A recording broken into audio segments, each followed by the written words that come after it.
Hello دوستو، السلام علیکم، خوش آمدید ہے لمبنی بلاگس میں۔ تو دوستو کیسے ہو آپ تمام حضرات؟ امید ہے کہ خیر و عافیت سے ہوں گے، اور اللہ رب العالمین سے دعا ہے کہ اللہ تعالیٰ تمام ناظرین کرام کو لمبی اور صالح عمر عطا فرمائے۔ تو دوستو آئیے سنتے ہیں نیپال کے ایک معروف و مشہور جن کا تعلق لمبنی کی سرزمین سے ہے۔ میں بات کر رہا ہوں جناب حضرت مولانا پرویز احمد ریاضی صاحب کی۔ تو آئیے سنتے ہیں ان کی تقریر۔ السلام علیکم ورحمۃ اللہ وبرکاتہ۔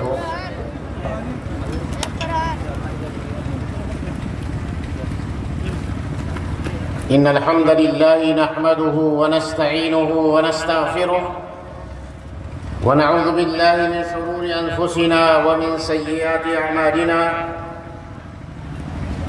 من يهده الله فلا مضل له ومن يضلل فلا هادي له، وأشهد أن لا إله إلا الله وحده لا شريك له، وأشهد أن محمدًا عبده ورسوله. يا أيها الذين آمنوا اتقوا الله حق تقاته ولا تموتن إلا وأنتم مسلمون. يا أيها الناس اتقوا ربكم الذي خلقكم من نفس واحدة وخلق منها زوجها وبث منهما رجالا كثيرا ونساء، واتقوا الله الذي تساءلون به والأرحام إن الله كان عليكم رقيبا. يا أيها الذين آمنوا اتقوا الله وقولوا قولا سديدا يصلح لكم أعمالكم ويغفر لكم ذنوبكم، ومن يطع الله ورسوله فقد فاز فوزا عظيما. أما بعد فإن أصدق الحديث كتاب الله، وأحسن الهدي هدي محمد صلى الله عليه وسلم، وشر الأمور محدثاتها، وكل محدثة بدعة، وكل بدعة ضلالة، وكل ضلالة في النار. أعوذ بالله من الشيطان الرجيم. نحن نقص عليك نبأهم بالحق إنهم فتية آمنوا بربهم وزدناهم هدى. معزز علماء کرام، دینی ملی بھائیوں، بزرگوں، عزیز دوستوں، پیارے بچوں اور پردہ نشین مائیں اور بہنوں، اللہ تبارک و تعالی نے سورہ کہف کے اندر کچھ جوانوں کا ذکر فرمایا ہے، اور اس مجلس میں سمجھتا ہوں کہ بہت سارے جوان، نوجوان، بھوتپورو جوان موجود ہیں۔ ایک اچھی تعداد ہے جوانوں کی اس کے اندر۔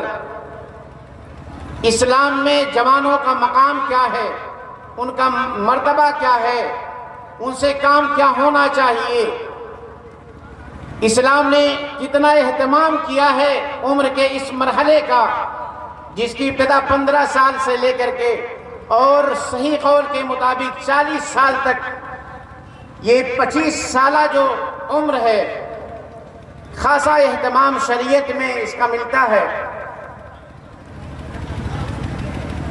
اللہ تبارک و تعالیٰ نے سورہ کہف میں کچھ جوانوں کا ذکر فرمایا۔ اللہ تعالیٰ ارشاد فرماتے ہیں، نحن نقص علیک نبأهم بالحق، کہ ہم ان جوانوں کے قصے کو حق کے ساتھ بیان کر رہے ہیں۔ وہ جوان کون سے تھے، کیا معاملہ تھا ان کا، کیا کرتے تھے وہ، کہ اللہ تبارک و تعالیٰ نے ان کو اپنے کلام عزیز کے اندر سنہرے الفاظ میں جگہ دے دیا، ان کے ایمان کی شہادت رب ذوالجلال نے دی۔ اللہ تعالیٰ کہتے ہیں انہم فتیۃ آمنوا بربہم، وہ ایسے جوان تھے جو اپنے پروردگار پر ایمان لائے ہوئے تھے، جس خالق نے انہیں پیدا کیا اس پر ان کا ایمان تھا، ان کا عقیدہ تھا، ان کو وہ اپنا مسجود مانتے تھے، لائق عبادت وہ خالق کائنات کو سمجھتے تھے۔ تو اللہ نے کہا انہم فتیہ، وہ جوانوں کی جماعت تھی، وہ جوانوں کی جماعت تھی جو اللہ تبارک و تعالیٰ پر ایمان لائی، اور اس کے بعد اللہ تبارک و تعالیٰ نے فرمایا وَزِدْنَاهُمْ هُدًى، ہم نے ان کی ہدایت میں اور زیادتی عطا فرما دی، ان کے ایمان کو بڑھا دیا۔ اس آیت سے اہل علم نے استدلال کیا کہ ایمان کے اندر کمی اور زیادتی ہوتی ہے۔ امام بخاری رحمۃ اللہ علیہ نے باب بھی قائم کیے۔ تفصیل کا وقت نہیں کہ ان ساری چیزوں میں یا ان علمی چیزوں میں جایا جائے۔ اللہ کے وہ نیک بندے ہیں، اپنے ایمان کو بچانے کے لیے ایک غار میں چھپ جاتے ہیں۔ اللہ تبارک و تعالیٰ نے ان کو ایک ایسی نیند عطا فرمائی کہ 309 سال تک سوتے رہے، اور اس درمیان میں اللہ تبارک و تعالیٰ نے ان کے لیے سارا انتظام کیا، بلکہ سورج کو مسخر کیا کہ ان کے جسم کے اندر سڑن نہ پیدا ہو سکے۔ اللہ تبارک و تعالیٰ نے ان کے قصے کو ذکر فرمایا، اور میں اس لیے ذکر یہاں کر رہا ہوں کہ وہ جوان تھے، آج ہمارے سماج کے اندر بھی جوان ہیں۔ ایک زمانہ وہ بھی تھا کہ اللہ کے رسول صلی اللہ علیہ وسلم کے زمانے میں بھی بہت سارے جوان تھے، اور ہر زمانے میں جوان پائے جاتے ہیں۔ ان کی اہمیت، عمر کے اس مرحلے کی اہمیت کے پیش نظر اللہ تبارک و تعالیٰ نے ان کا ذکر فرمایا، ورنہ عام طور پر یہ کہہ دیتا کہ لوگ اہل ایمان تھے جو غار کے اندر جا کر کے چھپے تھے۔ ان کی عمر کو ذکر کر کے اللہ تبارک و تعالیٰ نے یہ میسج دینا چاہا ہے کہ عمر کا یہ مرحلہ بڑا قیمتی ہوتا ہے، عمر کا یہ مرحلہ بڑا قیمتی ہوتا ہے۔ اور اس کی شہادت نبی کریم صلی اللہ علیہ وسلم سے بھی سنیے کہ جب میدان محشر ہوگا، سارے کے سارے لوگ اپنے گناہوں کے حساب سے پسینوں میں ڈوبے ہوں گے۔ 50,000 سال کے برابر وہ دن، سورج آپ کے سروں پر ہوگا، 1 میل کے فاصلے پر ہوگا، جو آج کروڑوں میل دور ہے۔ ایسی کیفیت، ایسے عالم میں اللہ تبارک و تعالیٰ کے کچھ نیک بندے ہوں گے، اللہ تبارک و تعالیٰ کے کچھ نیک بندے ہوں گے جن کے سائے کا انتظام خالق کائنات کرے گا، جن کے سائے کا انتظام اللہ رب العالمین کرے گا، جن کا سایہ اللہ رب العالمین کا عرش بنے گا، عرش الہی جن کے سائے میں ہوگا، جن کے سائے کے کرنے کے بھی انتظار میں ہوگا۔ اللہ کے نبی کریم صلی اللہ علیہ وسلم نے فرمایا کہ وہ 7 قسم کے لوگوں، 7 یظلہم اللہ فی ظلہ یوم لا ظل الا ظلہ، اور اس میں اللہ کے نبی کریم صلی اللہ علیہ وسلم نے ایک قسم کا ذکر فرمایا ہے، اور وہ کیا ہے؟ وہ شاب نشأ فی عبادت اللہ، وہ جوان جس نے اپنی جوانی اللہ تبارک و تعالیٰ کی عبادت میں گزاری ہو، جس کی نشو و نما ہی نشأ فی عبادت اللہ۔ 7 سال کا ہوا تو ابو نے اس کی ننھی انگلیاں پکڑ کر کے مسجد تک پہنچایا، اور اس حال میں جوان ہو گیا، اللہ کی بندگی کرتا رہا۔ جوانی کے یہ سارے مراحل اس کے، یہ 25 سالہ مرحلہ جو 15 سے لے کر کے بلوغت کے بعد سے لے کر کے 40 سال تک جاتے جاتے اللہ تعالیٰ کی عبادت میں لگا رہا، تو عرش کا سایہ اس کے انتظار میں ہے۔ وَشَابٌ نَشْأَ فِي عِبَادَةِ اللَّهِ، یہ اہتمام ہے اللہ تبارک و تعالیٰ کے اس دین کا جوانوں کے ساتھ، کہ خصوصی طور پر ان کو پیغام دیتا ہے، خصوصی اہتمام ان کے ساتھ کرتا ہے۔ اللہ تبارک و تعالیٰ نے اس مرحلے میں جو ان کو مقام عطا فرمایا ہے، اسی حساب سے اللہ تبارک و تعالیٰ سوال بھی ان سے کریں گے۔ عبداللہ ابن عباس رضی اللہ تعالیٰ عنہما کی روایت ہے، نبی کریم صلی اللہ علیہ وسلم ارشاد فرماتے ہیں، اغتنم خمسا قبل خمس، 5 چیزوں کے آنے سے پہلے اس کے مقابل کے جو 5 چیزیں ہیں اسے غنیمت سمجھ لیجئے۔ اور اس میں سب سے پہلی چیز نبی کریم صلی اللہ علیہ وسلم نے ذکر فرمایا، شبابک قبل حرمک، اپنے جوانی کو بڑھاپے کے آنے سے پہلے، کہ آپ کے پاؤں میں درد ہونے لگے، جوڑوں میں درد ہونے لگے، مسجد تک جانے میں تکلیف ہونے لگے، کھڑے کھڑے نماز نہ پڑھ سکتے ہوں، پریشانیوں میں آپ ہوں، یہ کہنے لگے کہ اب ہم سے اٹھا بیٹھا نہیں جاتا، مسجدوں کی طرف ہماری حاضری اب نہیں ہو پاتی ہے، اب ہم سے کچھ عبادتیں نہیں ہو پاتی ہیں، زبان لڑکھڑانے لگی ہے۔ اللہ کے نبی کہتے ہیں کہ اس جوانی کو بڑھاپے سے پہلے اللہ تبارک و تعالیٰ کی بندگی میں لگاؤ، اسے غنیمت سمجھو، اس سے پہلے کہ اللہ تعالیٰ آپ سے یہ جوانی چھین لے، اس کے بعد بڑھاپے کا مرحلہ دے، اسے آپ غنیمت میں سمجھیں۔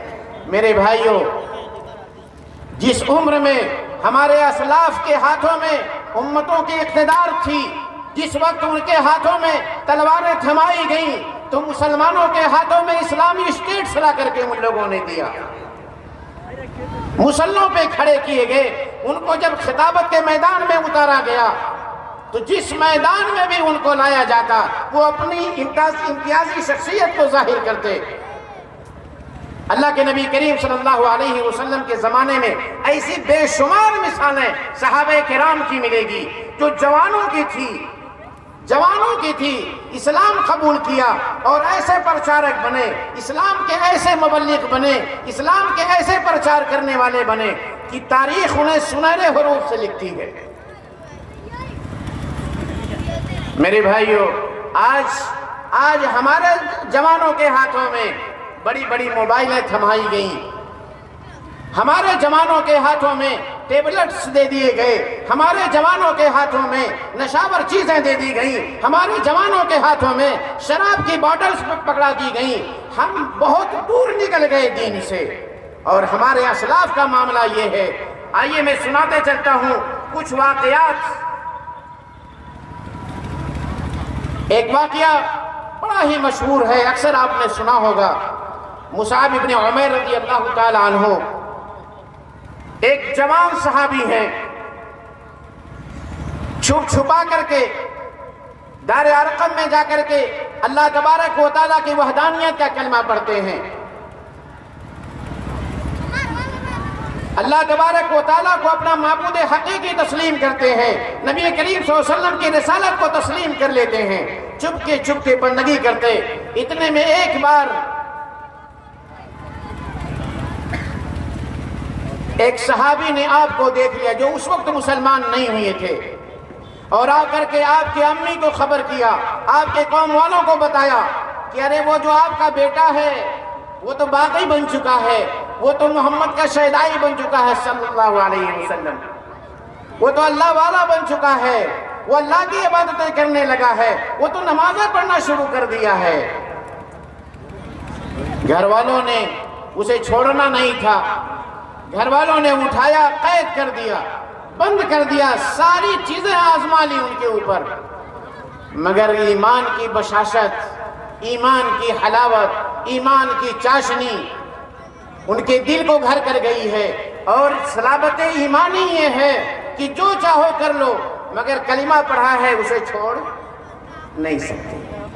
اللہ تبارک و تعالیٰ کو ہم نے بحیثیت معبود تسلیم کیا ہے، ہمیں صحیح حقیقی رب کی معرفت ہونے کے ساتھ ساتھ حقیقی معبود کی معرفت ہو سکی ہے، ہم انہیں چھوڑ کیسے سکتے ہیں، ان کی عبادت کیسے چھوڑ سکتے ہیں؟ تم سے جو بن پائے کر لو۔ وہ مصعب ابن عمیر جن کے تنعم کا معاملہ یہ ہے، جن کی عیش پرستی کا معاملہ اسلام سے پہلے یہ تھا، جن کی نشو نما، جن کی تربیت اور پرداخت، اور جن کا پالن پوشن ایسے انداز میں ہوا ہے کہ ایسا کپڑا پہنے ہوئے ہیں کہ ویسا کپڑا اہل مکہ میں سے کوئی نہیں پہنتا، ایسی خوشبو لگا رہے ہیں کہ جس گلی سے گزر جاتے ہیں وہ گلی مصعب ابن عمیر کے گزرنے کا پتہ دینے لگتی ہے۔ اتنا حسین جوان مکہ والوں نے نہیں دیکھا تھا، اور اسلام لائے تو ہجرت حبشہ کی طرف کی، اور جہاں جہاں بھی ایمان کو بچانے کے لیے جانا پڑا جاتے رہے۔ سب سے پہلا سفیر بنا کر کے نبی کریم صلی اللہ علیہ وسلم نے مدینہ بھیجا کہ آپ جائیے، اہل مدینہ کو قرآن سکھلائیے گا، اہل مدینہ کو قرآن کی تعلیم دیجیے گا، اللہ کا پیغام لوگوں میں عام کیجیے گا۔ سب سے پہلے سفیر ہونے کا شرف ملتا ہے مصعب ابن عمیر رضی اللہ تعالیٰ عنہ۔ اور ایک دن آتا ہے اللہ کے نبی کریم صلی اللہ علیہ وسلم تشریف فرما، حالت ایسی ہوتی ہے کہ وہ شخصیت مصعب ابن عمیر کا وہ تنعم، وہ عیش پرستی کہ اہل مکہ نے دیکھا تھا کہ وہ ایسا کپڑا کوئی پہننے والا نہیں، اہل مکہ نے یہ دیکھا تھا کہ وہ اسی خوشبو لگانے والا کوئی جوان نہیں، اہل مکہ نے یہ دیکھا تھا اتنا خوبصورت کوئی جوان نہیں ہے۔ اور آج حالت مصعب ابن عمیر کی یہ ہے کہ پاؤں میں چھالے ایسے پڑے کہ صحابی رسول بیان کرتے ہیں کہ جیسے سانپ اپنا کیچل چھوڑتا ہے، سانپ اپنا جلد اتارتا ہے، اپنا چمڑا اتارتا ہے، اس طرح سے ان کے پاؤں میں چھالے پڑے ہیں، ان کے ہاتھ میں چھالے پڑے ہوئے ہیں۔ اللہ کے نبی کریم صلی اللہ علیہ وسلم مسجد میں تشریف فرما ہے کہ ادھر سے مصعب ابن عمیر رضی اللہ تعالی عنہ ایک موٹے چادر میں ملبوس، اون سے بنی ہوئی سامنے سے آتے ہیں۔ اللہ کے نبی کریم صلی اللہ علیہ وسلم نے اس زمان کو دیکھا، اللہ کے نبی کریم صلی اللہ علیہ وسلم نے ان کی اس نعمت والی زندگی کو سامنے رکھا، کہا یہ مصعب ابن عمیر جس کے کپڑے پہ اتنے، جس کے بدن پہ اتنے خوبصورت کپڑے ہوتے تھے، آج دیکھو کیسی حالت ہو گئی ہے میرے صحابی کی، میرے اس جوان کی آج کیسے حالت ہو گئی ہے کہ جس پہ کپڑے ہیں تو بڑے موٹے، کہ جس طرح کا کپڑا وہ زیب تن نہیں کرتے تھے، آج اسلام کو اپنایا ہے تو سب کچھ پہننے کے لیے راضی ہو گیا ہے۔ اتنا دیکھتے ہیں نبی کریم صلی اللہ علیہ وسلم کہ آپ کی آنکھیں اشک بار ہو گئی ان کی حالت کو دیکھ کر، آپ رونے لگتے ہیں، آپ کی آنکھوں سے آنسو جاری ہوتے ہیں کہ یہ ہے ایمان کی صلابت، ایمان میں آیا تو ساری نعمتیں بھول گئے، ساری عیش و عشرت کی چیزیں بھول گئے ہیں، جس حال میں بھی رہنا ہے اب ہمیں اسی حال میں رہنا ہے، اسلام پر ہمیں رہنا ہے، جو بھی پریشانی آئے وہ سب کچھ سہنا ہے، مگر اسلام کو ہم نہیں چھوڑ سکتے۔ اور ایک وقت وہ بھی اہل دنیا نے دیکھا کہ وہی عیش و عشرت میں پلنے والی شخصیت، غزوہ احد کا موقع ہے، اور جب شہداء کی لاشوں پر نظر دوڑائی جاتی ہے، ان لاشوں میں سے ایک لاش، ایک شہید کی لاش مصعب ابن عمیر رضی اللہ تعالیٰ عنہ کی بھی ہے۔ حالت یہ ہے میرے بھائیوں کہ جسم پہ اتنا کپڑا نہیں ہے، جو اپنے کپڑوں سے اپنی شناخت رکھتا ہو، اسلام میں آنے کے بعد اس کی حالت یہ ہو چکی ہے کہ کفن کے لیے کپڑا نہیں، سر ڈھکتے ہیں تو پاؤں کھل جاتا ہے، پاؤں ڈھکتے ہیں تو سر کھل جاتا ہے۔ وہ بھی ایک جوان تھا میرے قوم کے جوانوں،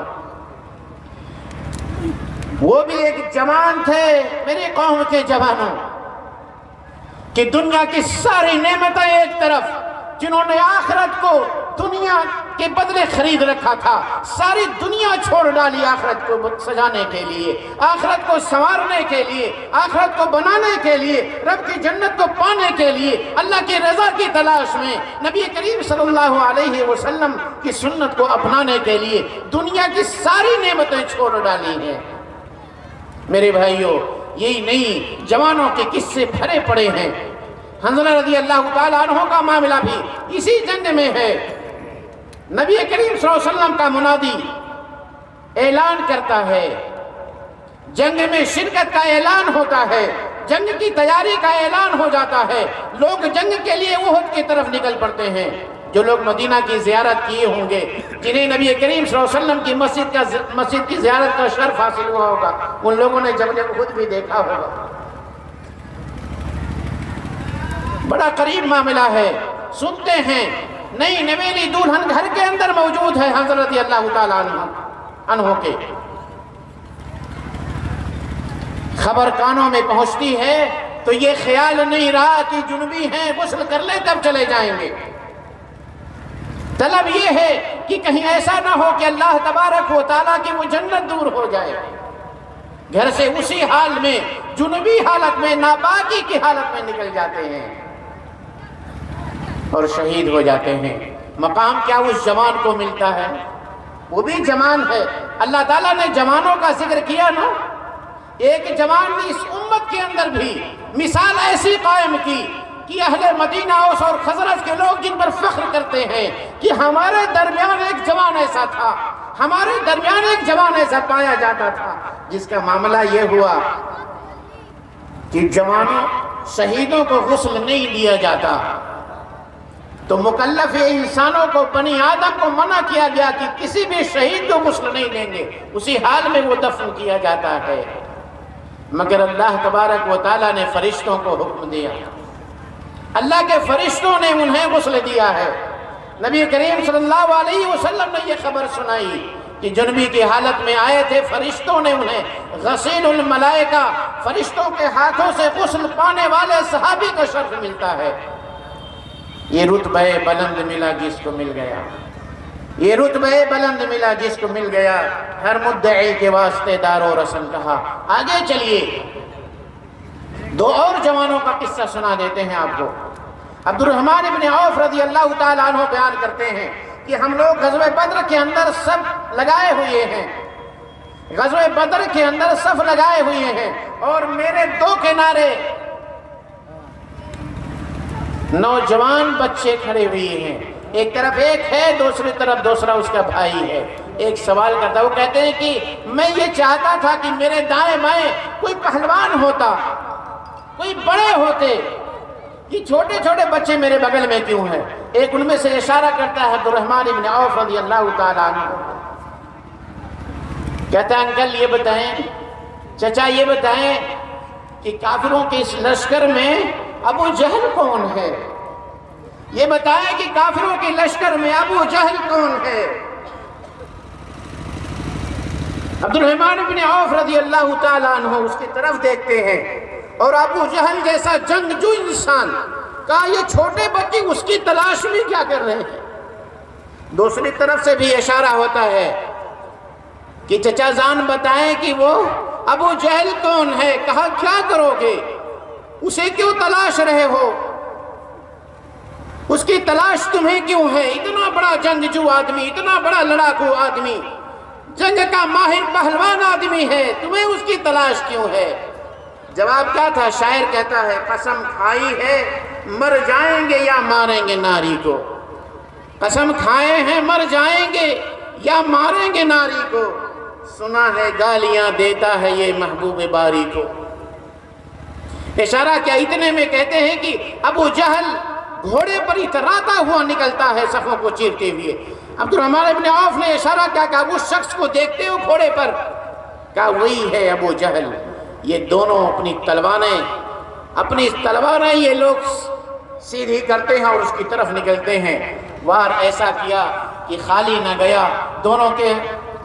دونوں نے وار کیا، آئے اللہ کے نبی کریم صلی اللہ علیہ وسلم سے کہا اے اللہ کے نبی، آج میں نے تیرے دشمن کو، تجھے گالے دینے والے کو آج میں نے قصبہ کر دیا ہے، آج میں نے ابو جہل کو مار دیا ہے۔ کہا علامت کیا ہے، نشانی کیا ہے اس کی کہ مار کے آئے ہو؟ کہا وہ خون ہے جو میری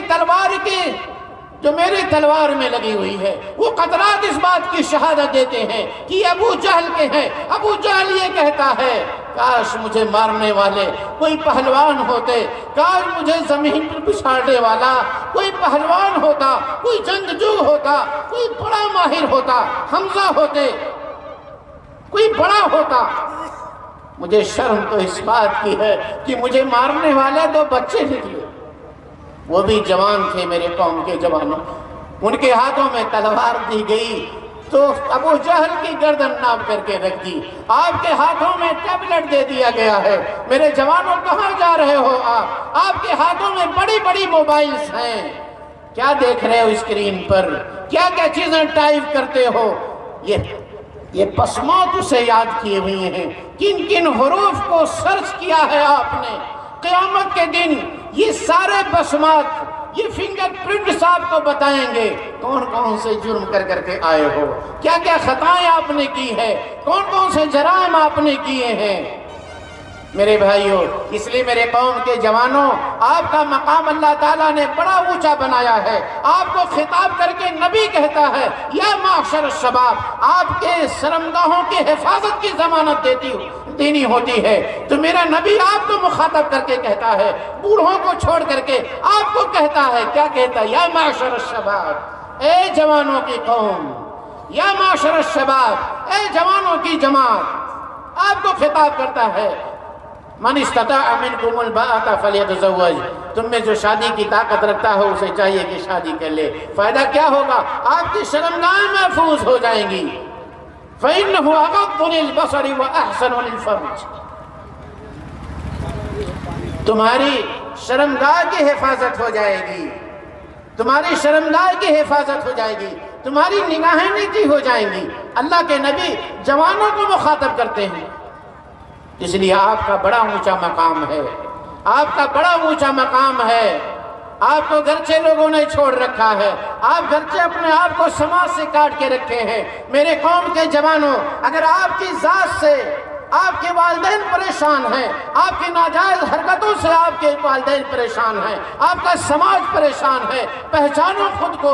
آپ کا یہ مقام نہیں تھا، آپ کے ہاتھوں میں ٹیبلٹس نہیں، آپ کے ہاتھوں میں کتابیں ہونی چاہیے تھی، آپ کے ہاتھوں میں قرآن ہونا چاہیے تھا، آپ کے ہاتھوں میں قوم اور ملت کی کامیابی ہونی چاہیے تھی، آپ کی سوچ اپنی قوم کی ترقی ہونی چاہیے تھی۔ آپ کو دنیا کے لیے، دنیا والوں کے لیے جینا تھا، آپ کو نفع بخش بننا تھا۔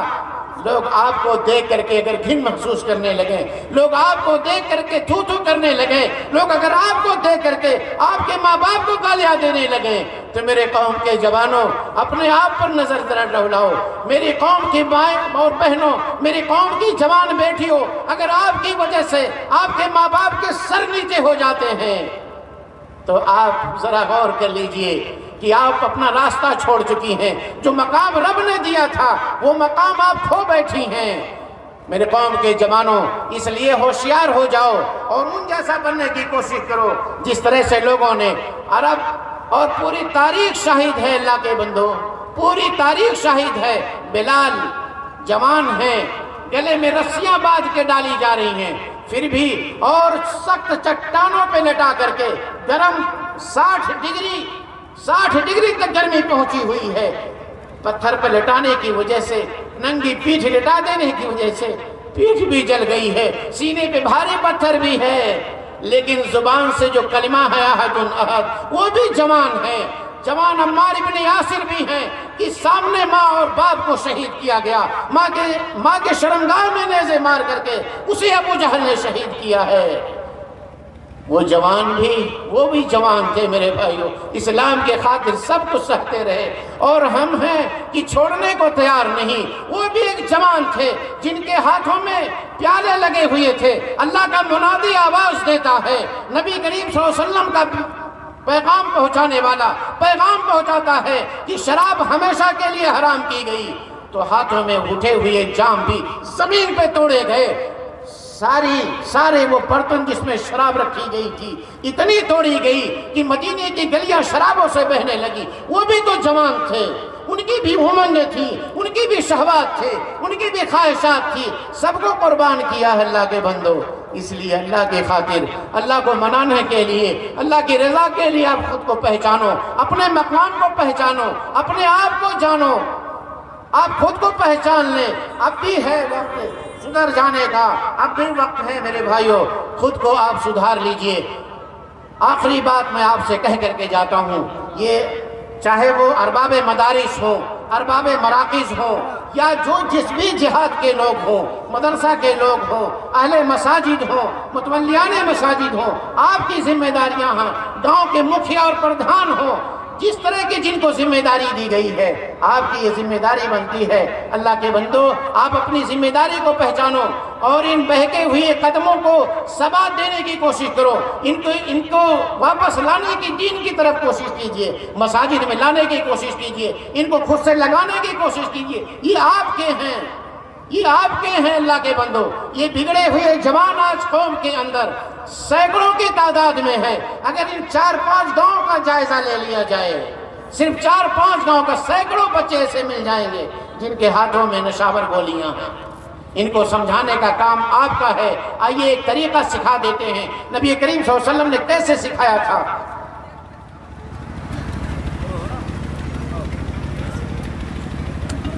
اللہ کے نبی کریم صلی اللہ علیہ وسلم کے پاس ایک جوان آتا ہے، ایک جوان آتا ہے، اللہ کے نبی کریم صلی اللہ علیہ وسلم سے کہتا ہے، اے اللہ کے نبی اذن لی بالزنا، اللہ کے نبی مجھے زنا کی اجازت دے دیجئے.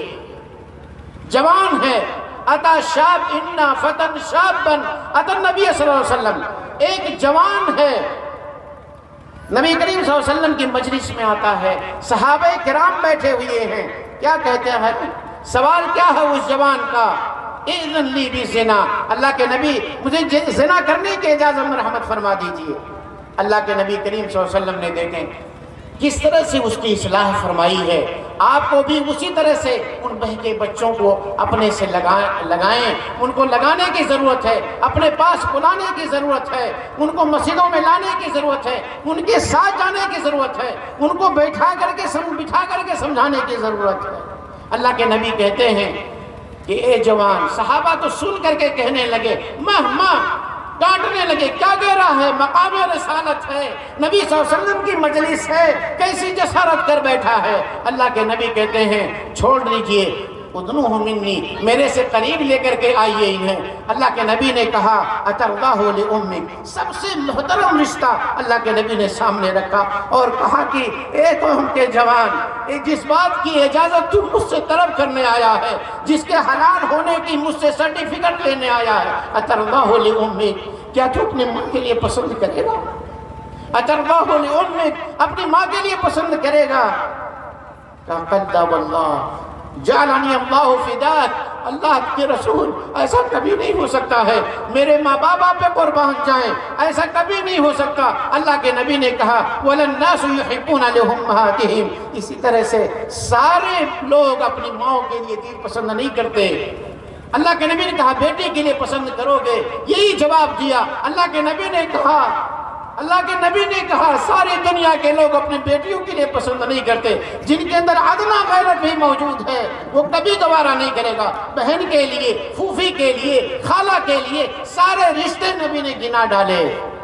سب کے جواب میں جوان کہتا رہا اللہ کے رسول میرے ماں باپ پہ قربان جائیں, اے اللہ کے رسول میرے ماں باپ پہ قربان جائیں, کبھی ایسا میں پسند نہیں کروں گا. اللہ کے نبی کہتے رہے کہ اسی طرح ساری دنیا کے لوگ اپنی رشتہ داروں کے لیے, اپنی ماں کے لیے, اپنی بیٹی کے لیے, اپنی بہن کے لیے, اپنی پھوپھی کے لیے, اپنی خالہ کے لیے اس جرم عظیم کو, اس کبھی گناہ کو کبھی پسند نہیں کریں گے. اللہ کے نبی فوضع یدہ علیہ, اللہ کے نبی نے دست شفقت اس پر رکھ دیا. بعض روایتوں میں اس کے سینے پہ آپ صلی اللہ علیہ وسلم نے ہاتھ رکھا, بعض میں ایک ہی اس کے سر پہ آپ صلی اللہ علیہ وسلم نے ہاتھ رکھا اور اللہ تبارک و تعالیٰ سے دعا کی. دعا کیا کی؟ اللہم اغفر ذنبا, اے اللہ تو اس جوان کی خطا کو معاف فرما دے, اللہ تو اس کی خطاؤں کو معاف فرما دے, اللہ اس نے یہ جسارت کی ہے اس کی غلطی کو تو معاف فرما دے. وطہر قلبا, اللہ تعالیٰ تو اس کے دل سے گناہ کو نکال کر کے پھینک دے. وحسن فرجا, اللہ تبارک و تعالیٰ تو اس کی شرمگاہ کی حفاظت فرما دے. فلم یکن بعد ذالک یلتفت الی ذالک من شیء, اس کے بعد اس جوان نے کبھی مڑ کر کے اس گناہ کو نہیں دیکھا, مڑ کر کے کبھی اس کے بعد اس نے اس گناہ کو نہیں دیکھا. کبھی پکڑا آپ نے کسی بچے کے ہاتھ کو, کبھی ہم نے پکڑا کسی بگڑے بچے کے ہاتھ کو, کسی بے نمازی جوان کے ہاتھ کو پکڑا ہم نے, کبھی زناکار جوان بچے کے ہاتھ کو پکڑا کبھی ہم نے, کبھی جن کے ہاتھوں میں یہ گولیاں ہیں, جن کے ہاتھوں میں شراب کی بوٹلز ہیں, جو لوگ وکاس میں جا کر کے نہ جانے کون کون سے جرائم کرتے ہیں, بٹھایا کبھی ہم نے نہیں بٹھایا, نہ ہم نے بٹھایا, نہ آپ نے بٹھایا, نہ ان بچوں کے والدین نے بٹھایا, نہ ان کے رشتہ داروں نے بٹھایا, نہ ان کی ماں اور بہنوں نے اپنی عزت کا حوالہ دے کے کہا کہ میرے بھائی, میرے بیٹے, میرے بھائی, میرے بیٹے, تم جس کے ساتھ یہ کالا کام کرنے جا رہے ہو وہ بھی تو کسی کی ماں ہوگی, وہ بھی تو کسی کی بہن ہوگی. کبھی کیا نہیں. تو یہ کر کر کے دیکھیے گا. اللہ رب العالمین سے دعا ہے کہ یہ بار الہ جو بات ہم نے کہی ہے اس پر ہمیں اور آپ تمام حضرات کو اس پر عمل کی توفیق عطا فرما دے. اے اللہ رب العالمین قوم کے جوانوں کی اصلاح فرما دے, اے اللہ بوڑھوں کی اصلاح فرما. اللہ تبارک و تعالیٰ اس مجلس میں جتنے لوگ حاضر ہوئے ہیں اللہ تبارک و تعالیٰ ان سب کی حاضری کو قبول فرما لے. اے اللہ رب العالمین ان سب کی حاضری کو قبول فرما لے. اللہ ہمیں جن کے والدین دنیا چھوڑ کے چلے گئے مولا ان کی قبر کو نور سے بھر دے. اے اللہ ان کی خطاؤں کو معاف فرما دے, جنت الفردوس روز ان کا ماوا اور مسکن بنا۔ اللہ ہمیں جن کے والدین باحیات ہیں اے بار الہ انہیں اپنے دین پر قائم و دائم رکھتے ہوئے ان کی عمر میں برکت عطا فرما دے۔ سبحان ربک رب العزت عما یصفون وسلام علی المرسلین والحمد للہ رب العالمین۔ السلام علیکم ورحمۃ اللہ وبرکاتہ۔ شکراً۔